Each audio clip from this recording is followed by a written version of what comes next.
Le matin était calme dans le petit village côtier de Saint-Jean-sur-Mer, où Jean vivait depuis sa naissance. La brise douce de l'automne soufflait sur les toits de tuiles rouges, apportant avec elle l'odeur salée de la mer. Jean, un homme dans la trentaine, se levait chaque matin à l'aube pour pêcher, suivant la routine simple d'un pêcheur. Mais ces derniers mois, quelque chose d'étrange s'était produit. Une sensation de malaise, comme si quelque chose de profond, de lointain, refaisait surface dans son esprit. Des flashs, des images floues, des souvenirs d'un autre temps, l'avaient envahi sans avertir. Ce matin-là, comme tant d'autres, Jean était parti en mer. Son petit bateau flottant doucement sur les vagues calmes. Il jetait ses filets, absorbé par la sérénité de l'eau. Pourtant, une pensée persistante l'envahissait de plus en plus fréquemment. Un souvenir qui lui revenait sans cesse. Un navire à la coque massive, des voiles noirs flottant dans le vent, des cris de guerre, des hommes en armes se battant pour leur vie. Il secoua la tête, essayant de chasser ses visions, mais elles revenaient toujours. Ces images lui étaient familières, comme des souvenirs d'un autre homme, d'une autre vie. Alors qu'il rangeait ses filets, un vieux pêcheur, Marcel, s'approcha de lui. Jean le salua d'un hochement de tête, mais quelque chose dans le regard de Marcel attira son attention. L'homme, bien plus vieux que lui, avait un air de mystère, un secret qui semblait se cacher derrière ses yeux fatigués. « T'as pas l'impression d'avoir vécu une autre vie, toi ?» demanda soudainement Marcel, sa voix rauque résonnant dans le vent. Jean le regarda, étonné par la question. « Une autre vie ? Que veux-tu dire ?» Marcel baissa les yeux, puis fixa le horizon. « Moi, j'ai souvent l'impression de revenir de loin. J'ai vu des choses que je ne devrais pas savoir. » Jean sentit une boule dans son estomac, un frisson qu'il n'arrivait pas à expliquer. « Tu veux dire comme des rêves ?» Marcel sourit mystérieusement. « Non, des souvenirs. Des souvenirs de combats en mer, des trésors cachés, une vie de violence et de liberté. Mais ça ne s'arrête pas là. Ces souvenirs reviennent, même quand je ne les cherche pas. Comme si j'avais vécu une autre existence avant celle-ci. » Jean sentit un malaise grandir en lui. Ce que Marcel disait semblait irréel.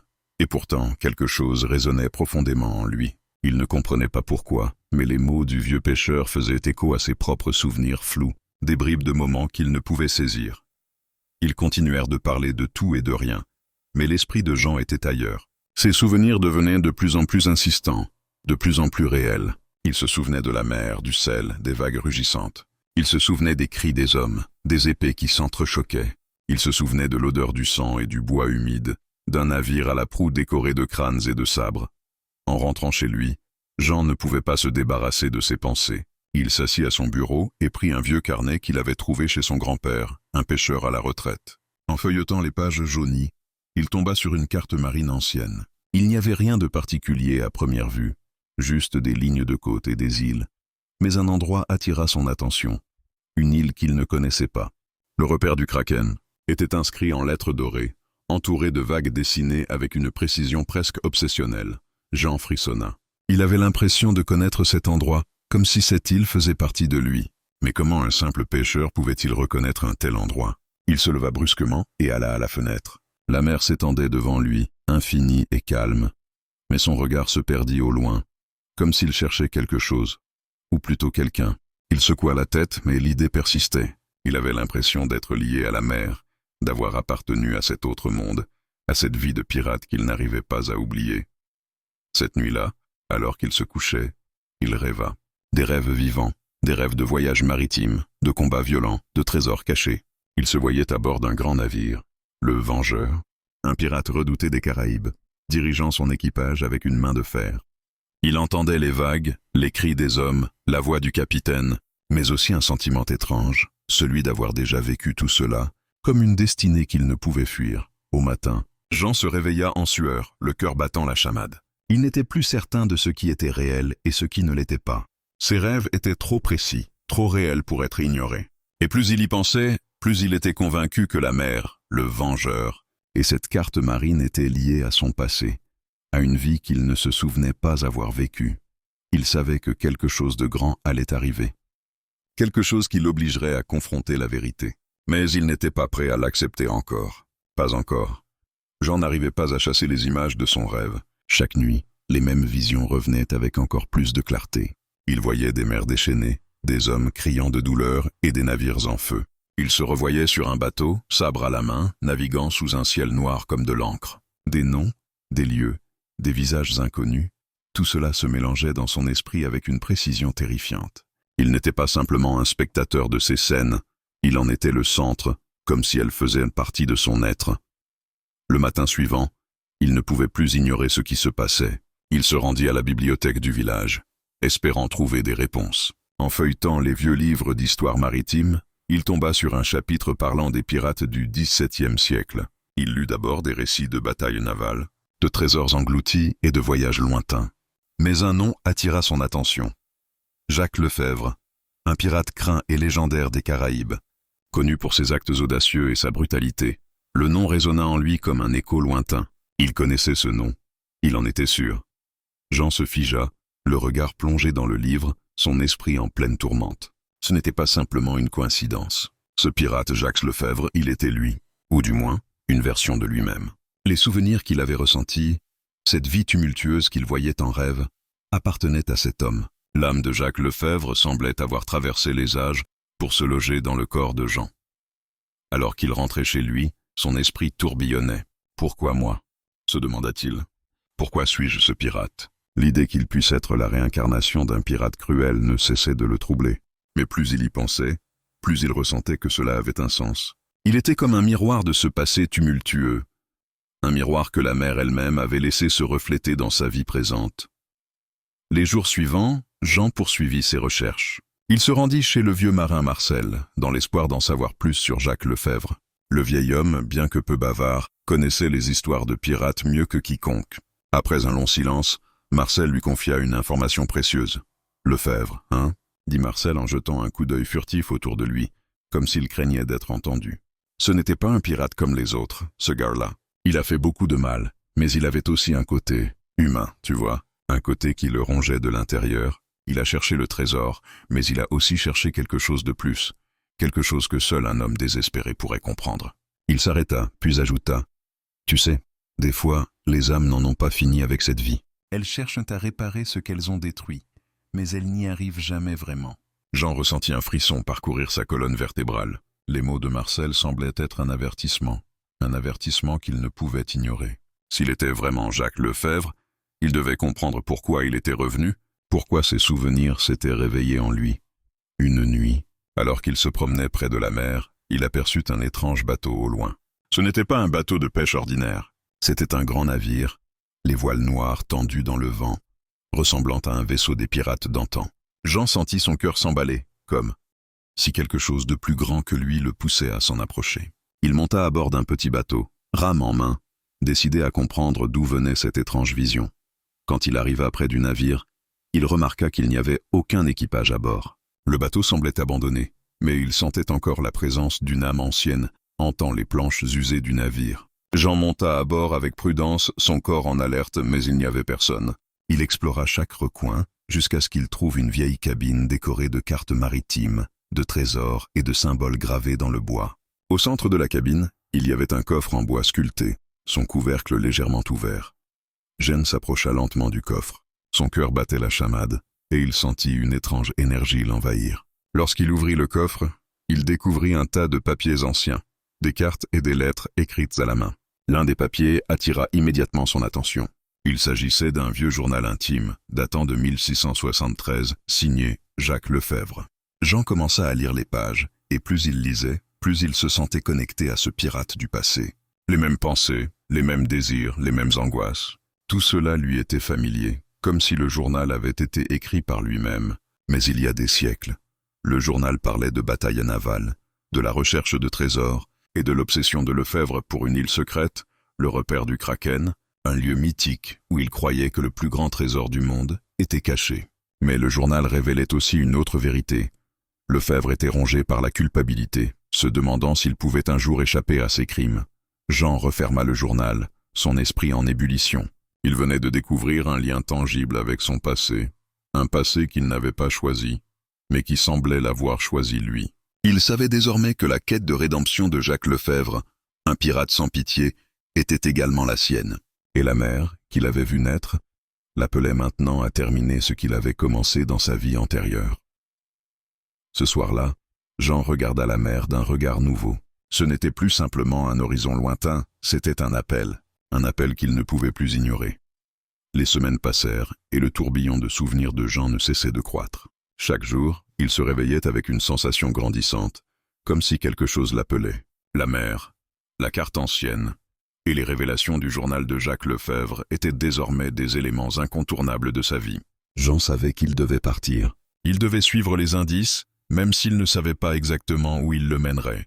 Mais la mer, la quête de rédemption de Lefebvre, et les ombres de son passé devenaient trop fortes pour être ignorées. Il prit la décision de quitter son village, de laisser derrière lui la sécurité de sa vie de pêcheur pour partir à la recherche du repère du Kraken, l'île mythique qui avait hanté les pensées de Jacques Lefebvre. Il savait qu'il devait absolument y aller. Il avait l'intuition que là-bas, dans ces terres lointaines, se trouvait la réponse à la question qui le tourmentait depuis des semaines. Pourquoi avait-il vécu cette vie? Et quel lien unissait son âme à celle de ce pirate impitoyable? Jean passa les derniers jours à préparer son voyage. Il prit quelques vivres, un peu d'argent qu'il avait économisé, et un vieux carnet dans lequel il avait noté ses recherches. Il n'avait qu'une seule boussole, les cartes anciennes et les souvenirs de Lefebvre. Son départ était silencieux, sans cérémonie, mais son cœur battait la chamade. L'idée même de s'aventurer dans l'inconnu lui paraissait effrayante, mais nécessaire. Il devait comprendre. Le voyage en mer fut long et éprouvant.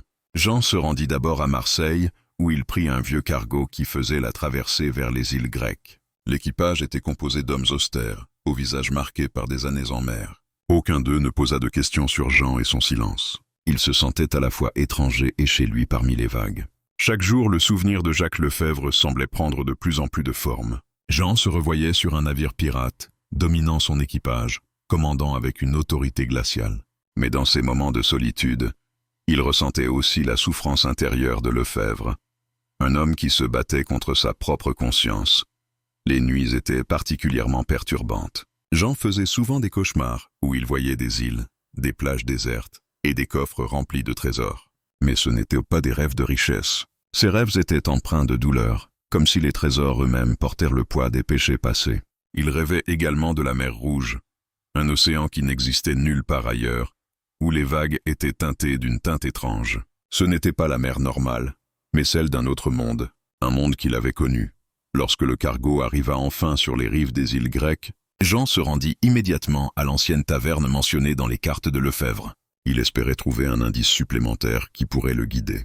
La taverne était sombre, remplie d'hommes et de femmes parlant à voix basse. Il s'assit à une table, demandant au serveur un verre de vin. Puis il attendit, observant les clients et écoutant leurs conversations. C'est là qu'il fit une rencontre inattendue. Un vieux marin s'approcha de lui, le regard perçant, et s'assit sans mot dire. Jean le regarda, surpris, mais l'homme semblait savoir quelque chose. Il portait une vieille veste en cuir usé par le temps et le sel de la mer. Il sentait le tabac et la mer. Ce marin n'était pas comme les autres. Il avait l'air de connaître les eaux dangereuses de l'histoire de Lefebvre. « Je sais ce que tu cherches », dit le marin d'une voix grave, sans se présenter. Jean se figea. « Vous savez ce que je cherche ?» demanda-t-il, presque incrédule. Le marin hocha lentement la tête. « Tu recherches l'île du Kraken, n'est-ce pas? Mais tu ne sais pas où la trouver. Tu ne trouveras pas ce que tu cherches avec une simple carte. Ce n'est pas une question de localisation. C'est une question de mémoire. » Jean sentit un frisson parcourir son échine. Ces mots résonnaient profondément en lui. « Que voulez-vous dire ?» demanda-t-il. Le marin fixa Jean d'un regard perçant. « Jacques Lefebvre n'a pas caché son trésor là-bas. Non, il a caché son âme. Ce que tu cherches, ce n'est pas un trésor, c'est ta rédemption. Et ça, mon garçon, tu ne le trouveras pas sur une carte. C'est toi qui dois le trouver à l'intérieur de toi. » Jean écouta attentivement. « Ma rédemption », répéta-t-il comme un écho dans son esprit. « Mais comment ?» Le marin se leva lentement, et d'un geste rapide, il posa une main sur l'épaule de Jean. « C'est à toi de découvrir comment tu peux te libérer. Mais sache une chose, la mer ne pardonne pas. Le passé n'est pas facile à effacer. » Puis, d'un clin d'œil, il se tourna vers la porte de la taverne et disparut dans la brume du soir. Jean se retrouva seul à la table, son verre de vin maintenant froid. Il se sentait plus perdu que jamais, mais aussi plus déterminé. Ce marin avait raison. La rédemption de Lefebvre n'était pas quelque chose qu'il trouverait en fouillant des cartes ou en suivant des indices physiques. Il devait affronter son passé, sa vie en mer, la violence qu'il avait infligée, et tout ce qu'il avait laissé derrière lui. Le lendemain matin, Jean prit la décision de se rendre là où la mer l'appelait. Il devait comprendre la vérité. Il monta à bord d'un petit voilier et se dirigea vers l'ouest, vers une île isolée dont il avait entendu parler, mais dont il n'avait jamais trouvé de traces sur les cartes officielles. Il avait l'intuition que c'était là que ses souvenirs et la quête de rédemption de Lefebvre se rejoindraient. Le vent soufflait fort et les vagues étaient agitées. Jean savait que la mer allait tester sa détermination, mais il n'avait plus de retour possible. Il était prêt à découvrir ce que sa réincarnation signifiait vraiment. Il était prêt à tout pour comprendre. Il n'était plus simplement Jean le pêcheur. Il était devenu Jacques Lefebvre, et la mer, avec toute sa brutalité et sa beauté, l'attendait pour une dernière confrontation. Les jours se succédaient, et Jean avançait en mer, son voilier défiant les vagues comme un vaisseau en quête de réponse. Le ciel, chargé de nuages noirs, semblait refléter l'état de son esprit. La mer était en colère. Ses vagues rugissaient autour de lui, comme si elle-même mettait à l'épreuve sa détermination. Mais Jean n'avait plus de doute. Il savait que ce voyage, cette quête, l'amenait vers une vérité qu'il ne pouvait ignorer. Il n'était plus simplement un homme cherchant des réponses à ses souvenirs. Il était Jacques Lefebvre, un pirate d'un autre temps. Et la mer était son dernier juge. Au bout de quelques jours de navigation, Jean aperçut une île au loin, à peine visible à travers le brouillard. C'était là, il en était certain. C'était le repère du Kraken, l'île qu'il avait vue dans ses rêves et dans les cartes de Lefebvre. Cette île, apparemment sans importance, cachait le secret de sa rédemption. Il l'avait enfin trouvée. En arrivant sur l'île, Jean se rendit compte qu'il n'y avait aucune trace de vie. C'était une terre sauvage, inexplorée, avec de hautes falaises qui plongeaient dans une mer orageuse. Il accosta sur une plage de sable noir, son cœur battant la chamade. Il savait que ce n'était pas un endroit ordinaire, mais il ressentait une étrange connexion avec ce lieu. Chaque pas qu'il faisait sur le sable, chaque souffle qu'il prenait, semblait lui rappeler quelque chose de lointain, comme si l'île elle-même le reconnaissait. Jean marcha dans la forêt dense de l'île, suivant un sentier presque invisible. Il sentit la présence d'une force ancienne, une énergie presque palpable, comme si l'île elle-même était un gardien des âmes perdues. Il se rendit bientôt à une clairière, où se trouvait une vieille bâtisse en pierre, à moitié engloutie par la végétation. C'était une sorte de temple, abandonné depuis des siècles. Il s'approcha lentement, son esprit rempli de visions fugaces de son passé de pirate. À l'intérieur, des pierres gravées de symboles marins recouvraient les murs. Des images de vaisseaux, de crânes, de serpents marins et de tempêtes y étaient sculptées. Il n'avait jamais vu un endroit pareil, mais une partie de lui savait qu'il y était déjà venu, il y a longtemps. Il toucha les pierres, ressentant une chaleur étrange se diffuser dans ses mains. Là, dans ce silence sacré, Jean sentit une révélation imminente. Il était au centre de la rédemption qu'il cherchait depuis tant de temps. Au fond du temple, un trône de pierre se dressait, sur lequel était gravé un nom, Jacques Lefebvre. C'était son nom, l'écho de son passé, gravé dans la pierre. Jean s'approcha du trône, mais avant de s'y asseoir, il aperçut un ancien coffre en bois, poussiéreux et couvert de toiles d'araignée. Il l'ouvrit lentement, le cœur battant, et y trouva une vieille épée, ornée de motifs mystérieux. Cette épée semblait être l'âme du pirate qu'il avait été, une épée forgée par le temps, pleine de sang, de lutte et de regrets. Jean prit l'épée dans ses mains et, dans le reflet de la lame, il se vit lui-même, mais aussi Jacques Lefebvre. Il n'était plus seulement un homme cherchant des réponses. Il avait été, et il était toujours, ce pirate, une âme perdue en quête de rédemption. En la tenant, il comprit la vérité qui avait échappé à son esprit pendant si longtemps. Son âme était liée à celle de Lefebvre. Une âme qui avait été corrompue par la violence et la cruauté, mais qui était maintenant prête à se libérer. Un éclair de lumière traversa la pièce, illuminant l'épée dans ses mains. Jean, ou plutôt Jacques Lefebvre, comprit que son voyage n'avait jamais été une quête de richesse, mais une quête pour se racheter, pour réparer les torts qu'il avait causés, pour apaiser la douleur des âmes qu'il avait détruites en mer. L'épée était le symbole de son passé, mais aussi le moyen de se réconcilier avec lui-même. Alors qu'il contemplait l'épée, une voix, douce mais profonde, résonna dans son esprit. C'était la voix de Lefebvre, un murmure presque inaudible. « La mer ne pardonne pas, mais toi, tu peux. » Jean sentit une vague de paix l'envahir. Il s'agenouilla devant le trône, l'épée posée sur le sol, et ferma les yeux. Le bruit de la mer, des vagues se brisant contre les rochers, semblait l'envelopper, le calmer. Il comprit alors que sa rédemption n'était pas simplement liée à la mer ou au trésor qu'il avait cherché. Elle était liée à son cœur, à son désir de changer, de se libérer du poids du passé. Mais à mesure qu'il se relevait, une dernière vision s'imposa à lui. C'était le visage de Jane, la femme qu'il avait aimée dans sa vie de pirate. Elle souriait, mais dans ses yeux, Jean pouvait voir une profonde tristesse. Il n'avait pas seulement perdu sa vie de pirate, il avait aussi perdu l'amour. Cette image de Jane le hantait. et Jean comprit qu'il ne pouvait jamais la retrouver. Elle faisait partie du passé, une partie qu'il ne pourrait jamais effacer. Mais il devait aller de l'avant, pour lui-même, pour sa rédemption.